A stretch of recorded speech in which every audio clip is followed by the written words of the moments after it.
Hi, this is Wendy here. I'm going to do a little tutorial for you on these little bags that I made for the Embroidery Garden snowballs. I made 6 sets of these this year and I needed a bag to put them in. And so I came up with this little bag here and I'm going to show you how to make it. So I'll tell you what I used. We're going to talk about materials first. I used this, I think it's fiberglass mesh. And I got this roll at Home Depot, and it's $20 for about 10 yards of it. So there's plenty on here. They make phenomenal grocery bags, very lightweight, don't get wet, beach bags, and can be embroidered on with just the addition of some solvy on the top. So maybe I'll do a tutorial on that later. But just so you know that you can use that. You can use any other kind of mesh also. What I did was I auditioned these, and I started out with the white because I saw many of you had made bags with those little mesh bags to wash things in, and I thought, let's give this a whirl. But it was kind of like obstructed the faces a little bit, so I decided, well, let's try the black. So I got this mesh. This is pocket mesh from buyannies.com, and the black was a little too dark, I thought, and obstructed the faces also. So I ended up with this, and I think that it's kind of like the blend that's perfect. So the other thing you're going to need is some kind of material.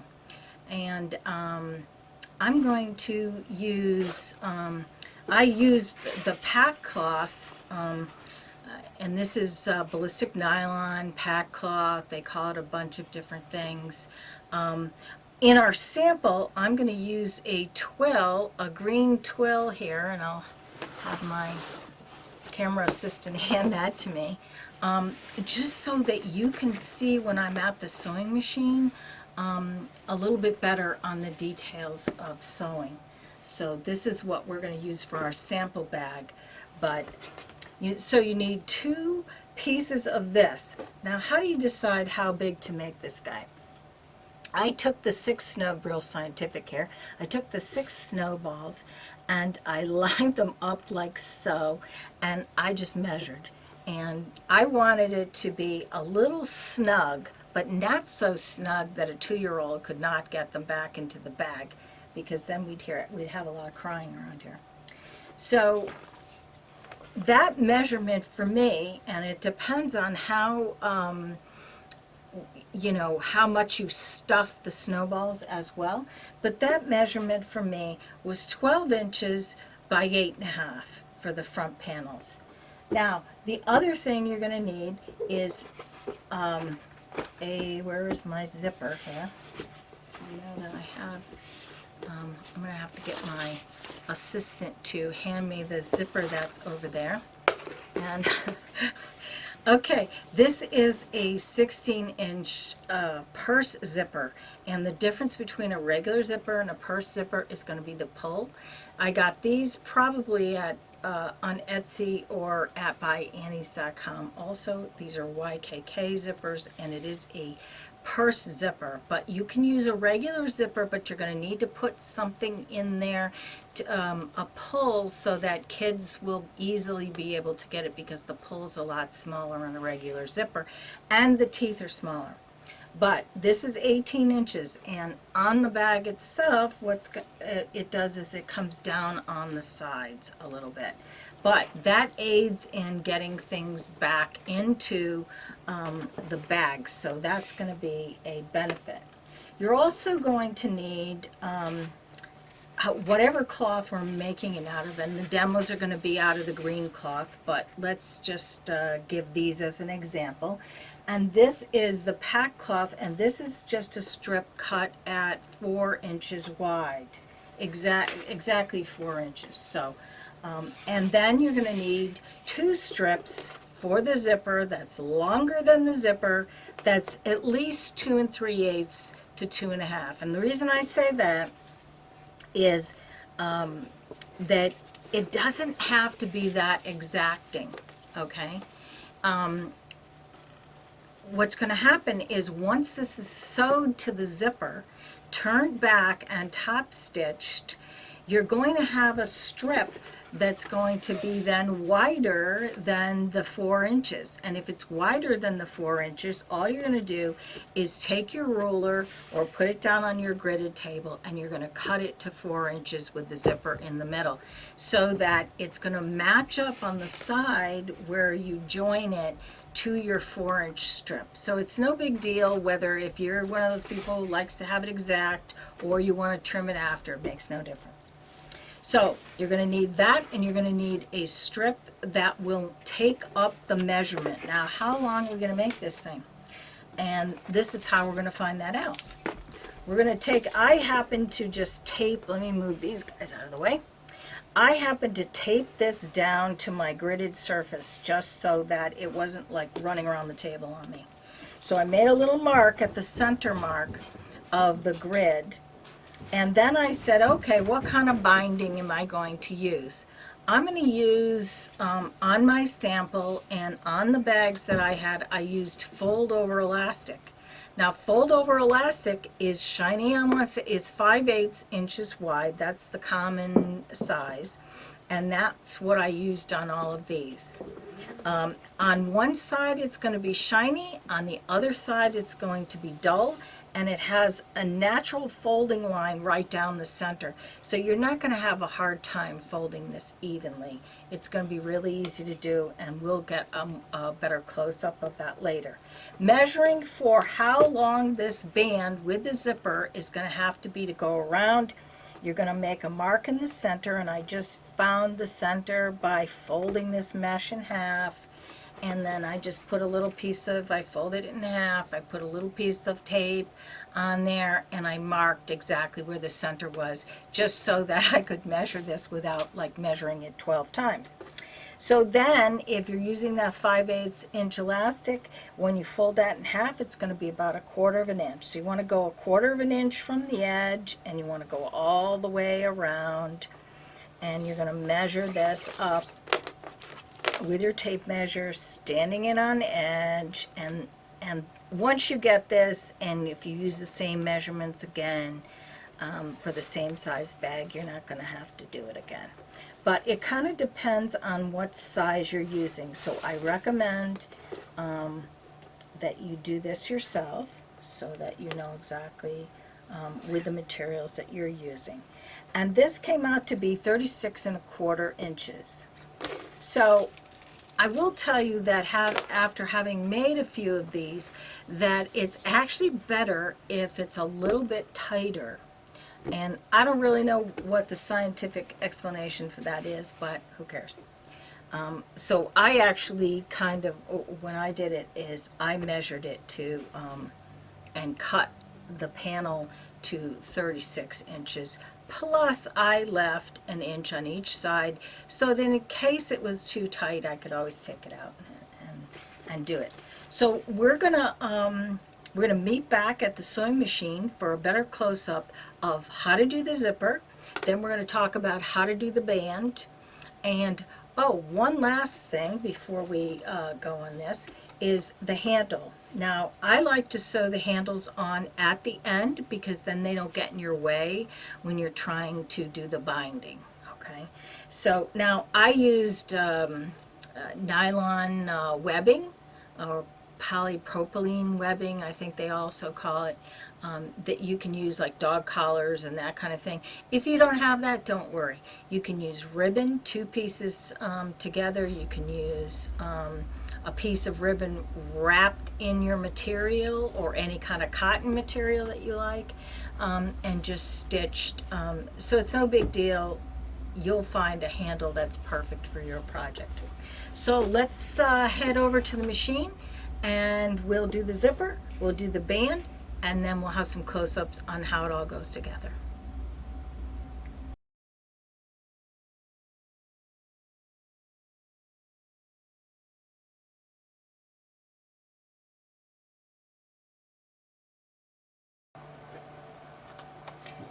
Okay, so we're at the machine now, and we have our we have our zipper, our 16-inch purse zipper, and remember the purse zipper has the bigger zipper pull and bigger teeth.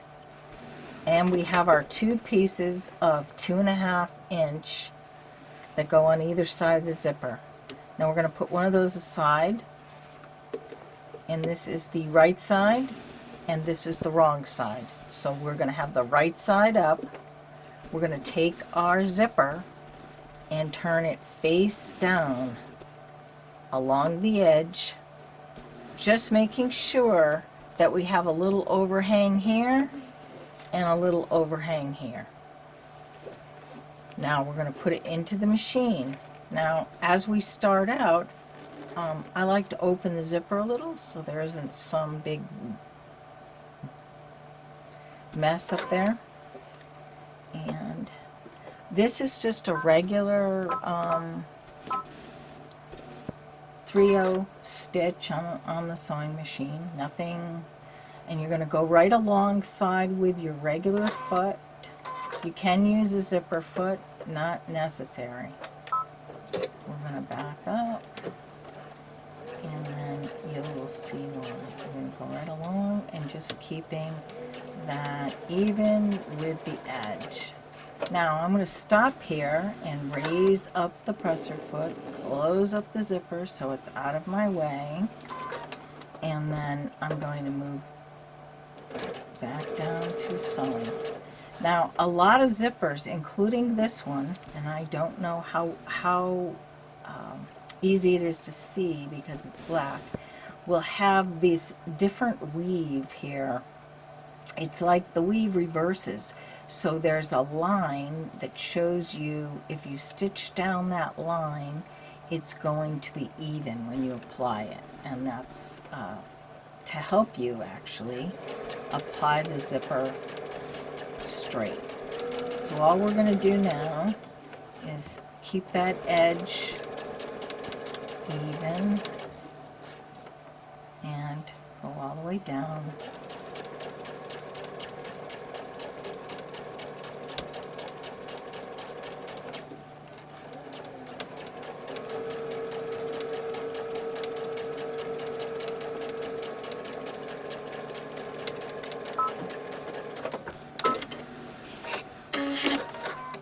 Okay, so the next thing we're going to do is we're going to flip the zipper over, and that is going to also, this is the top, and if you put it to the reverse side, you're going to see that the zipper lays flat and this is folded over the edge, and that's just how we want it. So we put it to the top here, and we're going to finger press it so that it's, you can take it to the iron and press it, but you know, it's really not all that essential. You're going to hold it when you stitch it, so it's not going to be a problem. So give me a second, and I'm going to change the thread and be right back. We're back. The thread is changed to the green, and we've finger pressed this, and we're just going to hold it you know, kind of taut as we're sewing it. Now you saw me turn this around, and the reason I'm doing that is so that I can follow along with this needle. And what I like to do is I like to put this edge of this foot right along that edge, and as I'm feeding it, I'm pulling away so that this is nice and flat.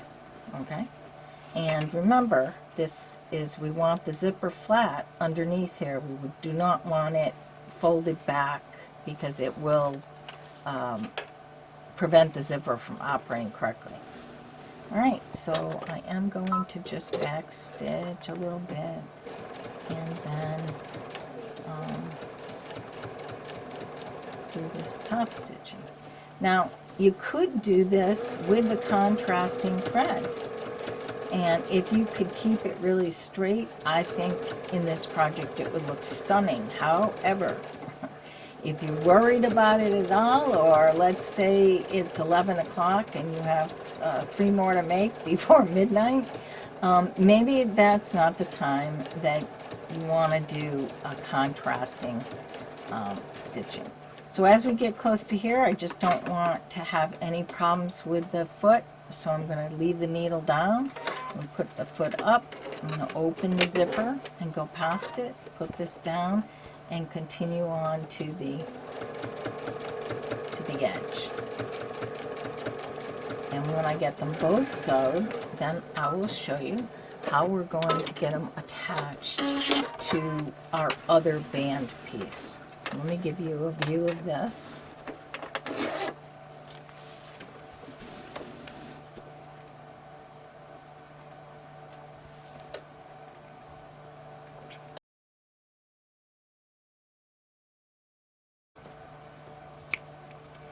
Okay, so I have both sides attached now to the zipper.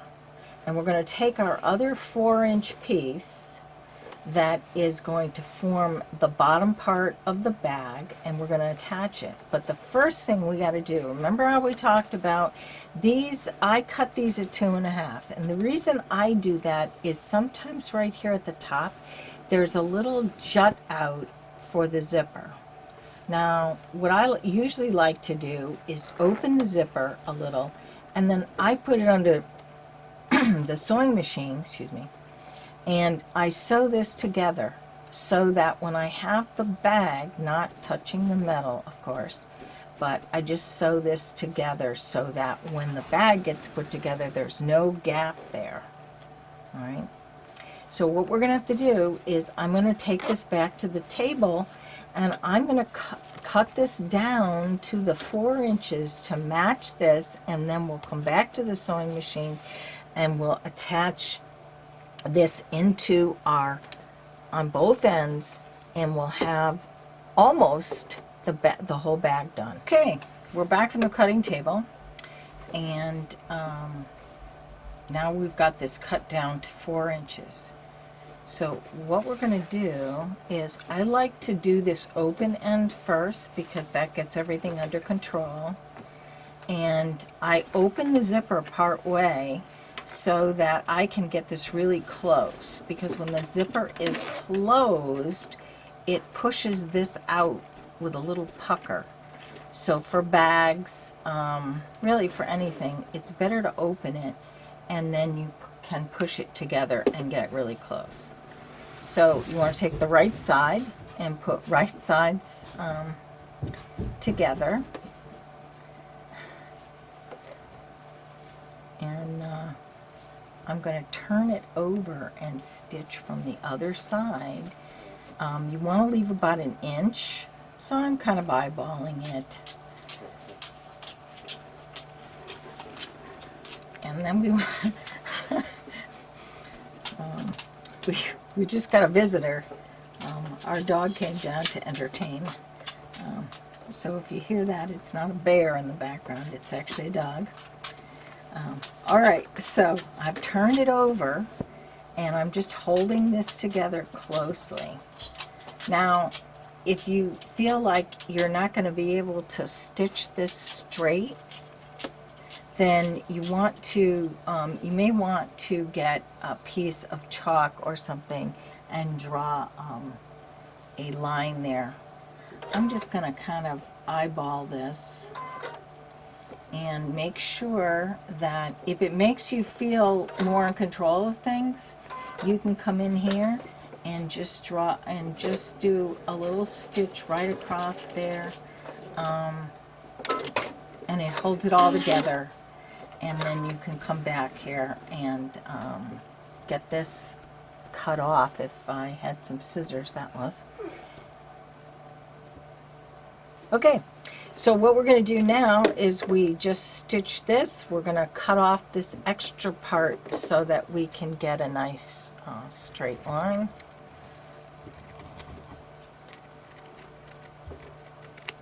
There we go. And then if you sew it from this side,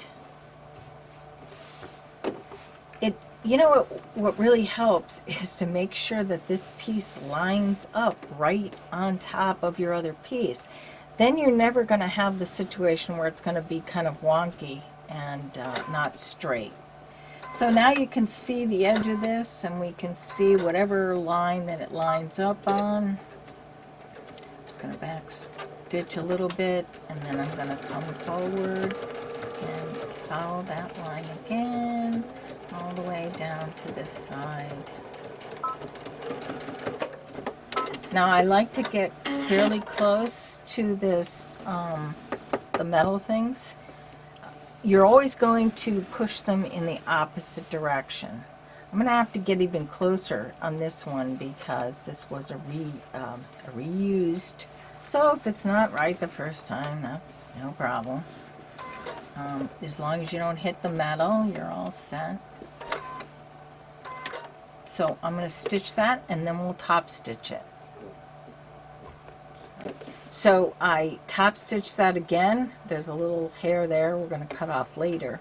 And I folded it back so it looks, and you want to make sure it folds to the opposite side. And what we're going to do now is we're just going to top stitch across here. I don't know, I guess you can, you know, typically I do back stitch, but you know, it's also going to be sewed across with another seam. I happen to like to do another row of back stitching just to keep all of this up against here. And then you could trim it, I don't know, you could do it however far apart you want, it doesn't matter. Just so it looks professional.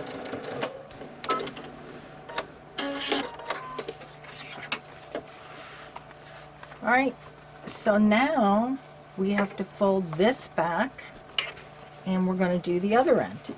And the other end is very much the same. You're putting right sides together so that, but first we got to go back to the table and we have to measure and make sure that this exact space is going to be our 36 inches for our bag that we measured around the mesh. Okay, I went back to the table, and where I measured from was just shy of this metal piece here. And it covered all of this stuff because I had something fused on there before. So it covered all of that, and it's just a little bit away from the metal thing. So I measured from there all the way down to the whole piece until we got to 36 1/4 inches. I think I backed it up a little because I like to use it a little snug. It's easier to get the webbing in. And then I put 2 inches in for just insurance. Okay, so we're going to take, this is the right side, we're going to take that and we're going to bring our other piece.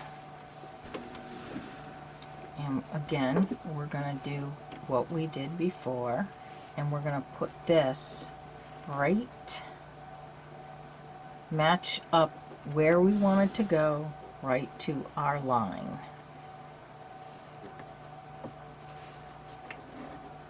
Make sure this is going straight. And then, now, a lot of times what I do is put a piece of tape over here if I'm trying to figure out, you know, and it goes past whatever markings are on the machine. So I am going to get a little, that's pretty close to there, so I think we'll go with that. We'll go with the edge of this. I can judge from there. I have the needle in the leftmost position, and I'm holding my finger on here, so I'm not going to be, I'm going to get close, but I'm not going to go 100 miles an hour, so that if I do get too close, the worst thing that's going to happen is you're going to break the needle, but you don't want to get it needle flying around here either. So, and I'm going to go back, and then we'll see how we did. So we're going to open this and fold it back, and it looks good. So we're going to take this one. Again, we're kind of finger pressing it, and then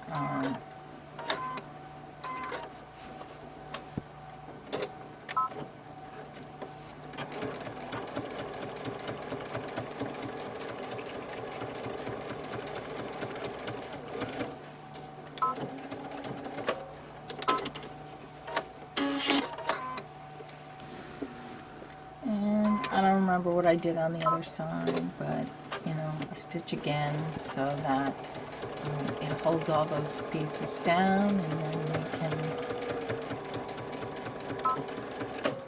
trim it.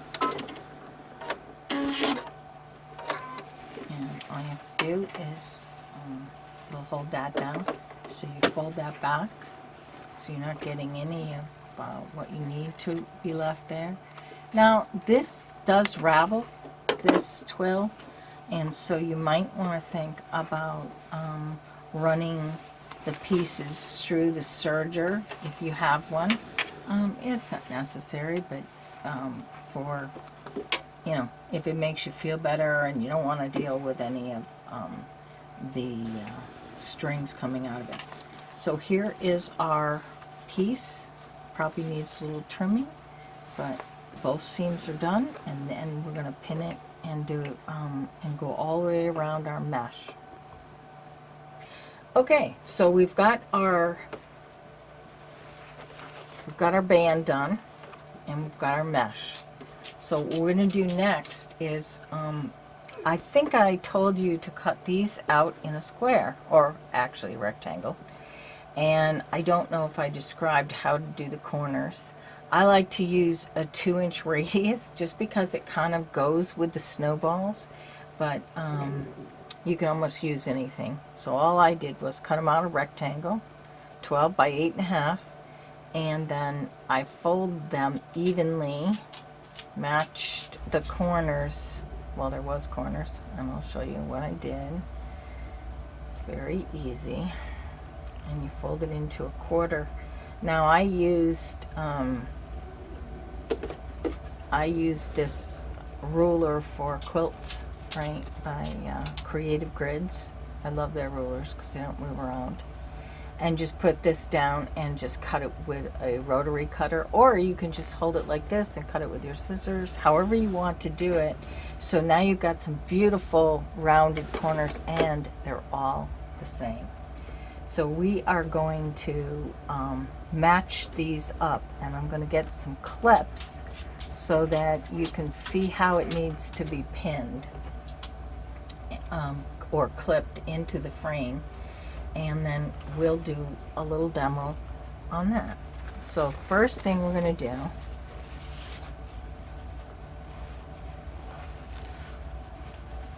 is we're going to match these seams right here so that this is even with the seam on the other side. And what I usually do is, it's not all that scientific here, but I usually just use my fingernail to mark the center, and then you can, you know, if you were at the pressing station, you'd do that there, but, you know, and then do the same thing on this other side where you're marking. So now there's kind of a mark on either side, right? And then you know these seams. So I got my clips, and we've got this, and I just folded it here so that I know it's even. Now I pinched it right here in the center, and then I'm going to put it equal with the center of my zipper. And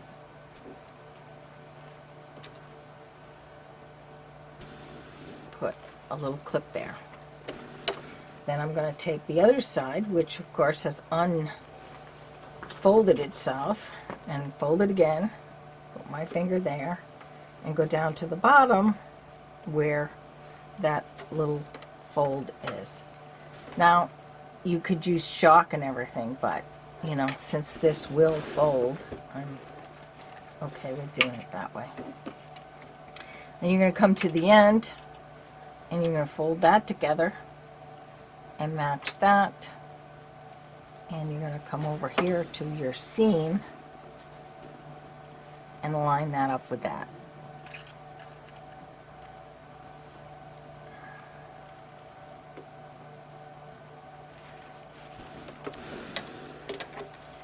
And again, put these corners together.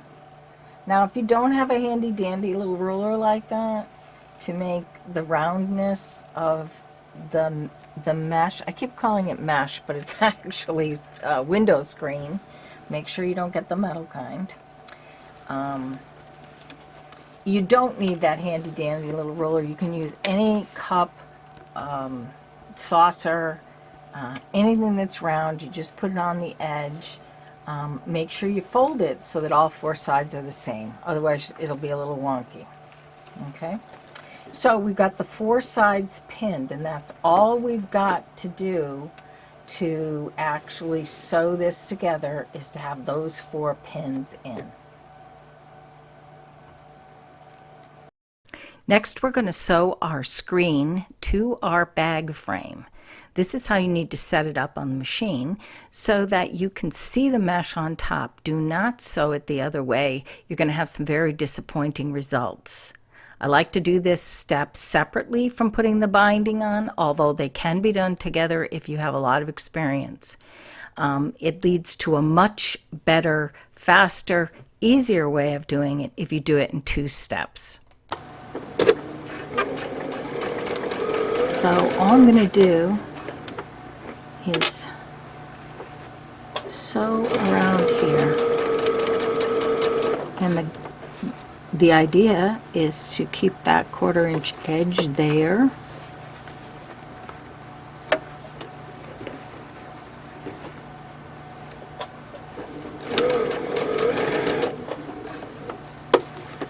Now when you come to go around the corner, you're just gonna one finger, these fingers I use to adjust this, and this and my left hand I use to adjust that.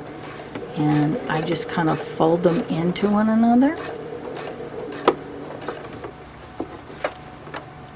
Just flexing the top just a little bit.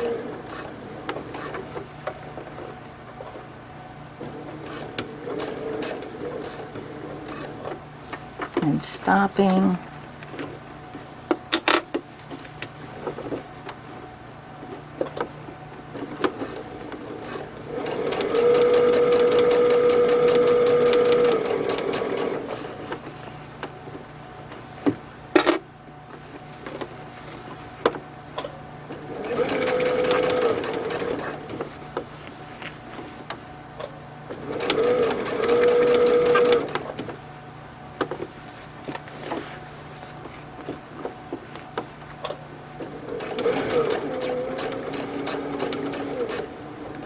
Again, pushing the mesh into the corner.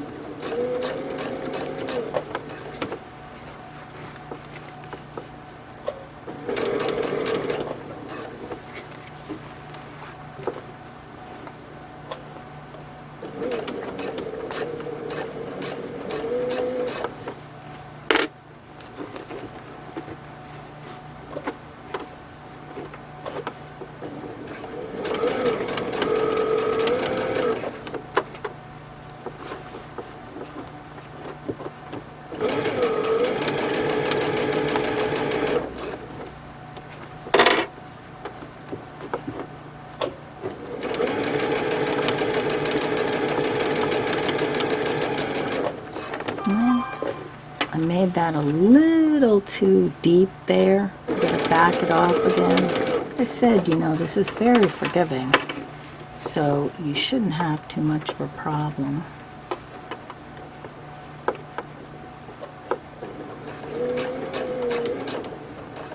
Sometimes you do end up with a little extra of the mesh, and you can kind of scrunch it into the corner.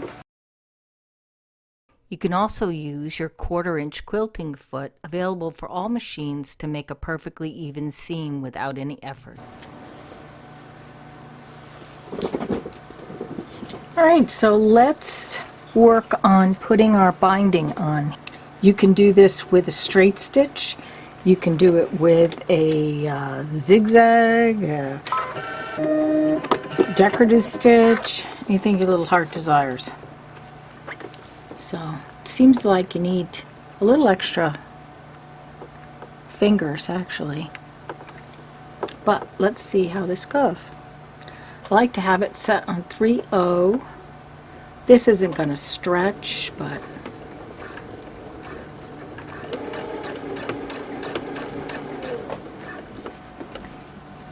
and then you're pushing this in and folding over with this hand.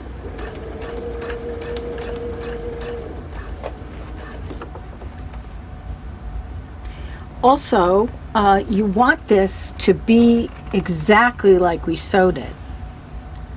If you put it with this on the top, it's very difficult to get it right. I don't know why, but it just is. So I just go along.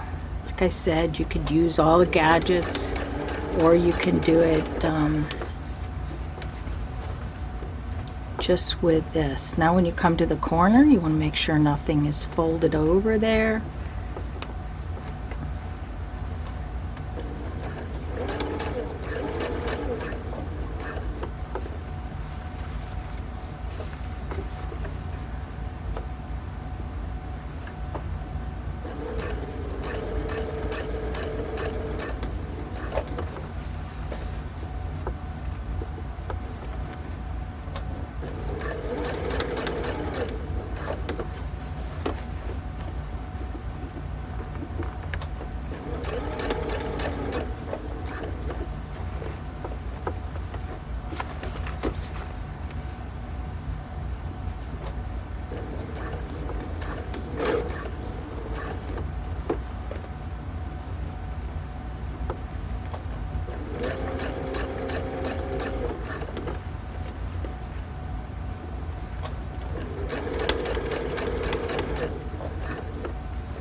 What we will do is we will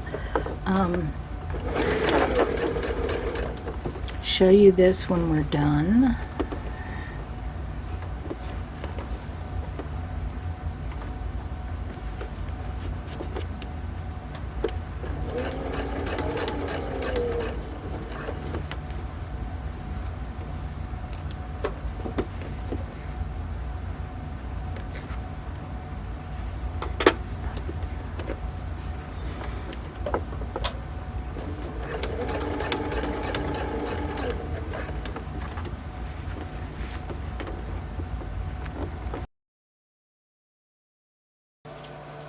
Okay, we are going to do the fold over elastic, and I'm going to show you how to use this foot. This is it's a universal binding foot, and I'm going to show you how to get the elastic into that. You don't have to use this. I did do a segment that just has the regular foot, but I thought I'd show you how to do this as well. Remember, fold over elastic has two sides. It has a shiny side and it has a matte side. I tend to like the matte side because it doesn't show up any imperfections. So I cut a little point on here. Now it has a built-in fold in the center. So I like to load this onto the foot before I get it onto the machine. So you have to have it, this foot works by screwing it tighter or farther away, and it has these millimeters on here. So we've got our matte side chosen, and I cut this into a point, and all I'm going to do is just feed it in. Now you're probably going to need some kind of a little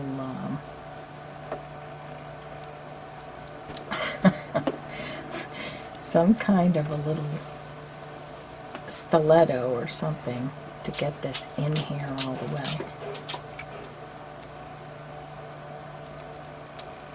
Okay.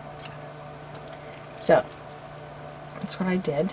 You're going to need to start it with a tail for the foot to sit on. You can adjust this here for this portion and you just want to not give it a lot of room to slop around. And then this screw up here adjusts this part back and forth so that you get the needle in exactly the position that you would like. So we're going to raise the presser foot and take that regular foot off. And we're going to come back here and hopefully. Now, I like to put this on the spindle at the top of the machine only because it keeps it from, if you don't have one of those, no deal, put it over there somewhere or put it on the floor. So you're not stepping on it or something and keeping it from moving. So all you're going to do is, sometimes they recommend you start out stitching, but you really have to get your needle lined up so that when this is folded, your stitching is going to be right here, not on the edge, because then it will go over and it won't stitch the whole thing down, but just like a needle width inside of that. Okay, now we've got it loaded on the foot, on the foot on the machine, I should say, and there's a tail back here so that it's actually sitting on there. Now I've adjusted my needles to where I think it's going to be, but I'm going to do a little sample on this extra fabric so that you can see without the whole bag in the way, but you can easily do this on the bag, stitching it with the same way we did before, with the mesh side up. Let's give this a try. So you've got it loaded in there.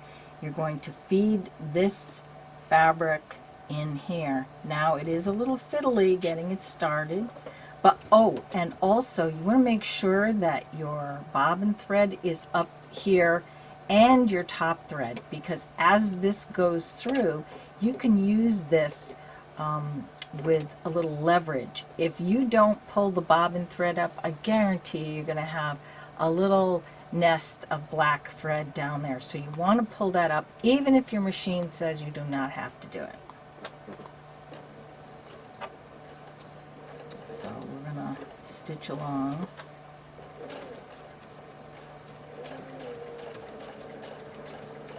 And we're going to see whether you're kind of pushing it into the corner there, and I'm just holding this up.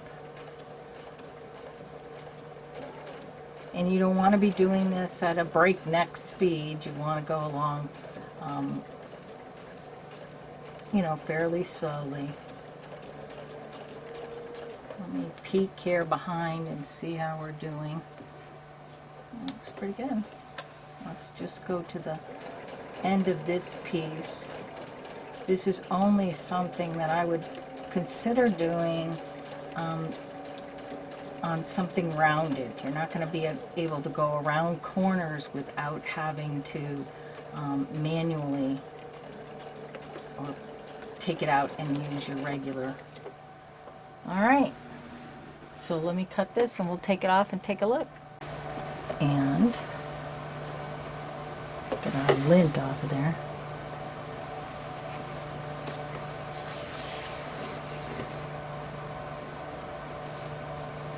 And this would be, you could use this simply to make ties with the fold over elastic also. It stitches them perfectly evenly.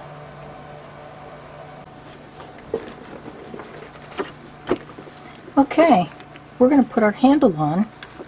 I like to put the handle on with the bag this way, the zipper opening this way, and put it on the back portion. That way when they put it down, they can open it easily without the handle being in their way. So what I typically do is come to the top of the bag and just put the handle right there in the center and put a pin in. Then I come over here. This is 12 inches long, and I buckle it up a little so that it will stand up on there, and then I put another. Now you won't have any trouble stitching through this as long as you don't, if you burn the edges, you don't want to try to stitch through that burnt edge because it is very hard and you might break a needle. So we're going to come over here, and we've got our zippered bag open, and we've got this, and we just leave the pins in there until we get close enough. Again, just so we avoid any mess, I like to have the bottom bobbin thread match the fabric I'm stitching it onto. So of course if it was black, then we'd go with black, but since it's this green color, and I like to pull that thread up so that we don't have any. And when I stick my hand under here, I don't have my foot on the pedal because we don't want to take the chance of sewing our finger. So I flatten this thing out, and then I put it underneath, and then I just pull my needle out so that I'm not getting around that. And then all I'm going to do is literally is stitch back and forth. This is regular nylon propylene webbing. Now I like to do the little X, but no, you don't have to. So I come down like so, and then